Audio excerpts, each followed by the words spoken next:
అనుకోకుండా చుట్టాలు భోజనం టయానికి వచ్చినప్పుడు ఏం వండాలో అస్సలు తెలియదు. అన్నం కూర వండుదామన్నా ఎక్కువసేపే పడుతుంది. అయినా రొటీన్‌గానే ఉంటుంది. బిర్యానీ అంటే కొంచెం లాంగ్ ప్రాసెస్.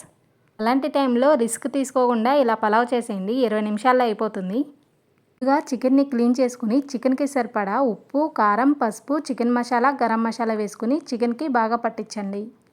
ఇప్పుడు పలావ్ వండుకునే గిన్నెలో కొద్దిగా ఆయిల్ పోసుకుని ఆయిల్ హీట్ అయ్యాక బిర్యానీ స్పైసెస్ అలాగే ఉల్లిపాయలు, పచ్చిమిరపకాయలు, కొద్దిగా అల్లం వెల్లుల్లి పేస్ట్ వేసుకుని ఫ్రై చేసుకోండి. ఇప్పుడు చికెన్ పీసెస్ని వేసుకుని ఒక 2 నిమిషాలు హై ఫ్లేమ్లో కలుపుకుంటూ ఫ్రై చేసుకోండి.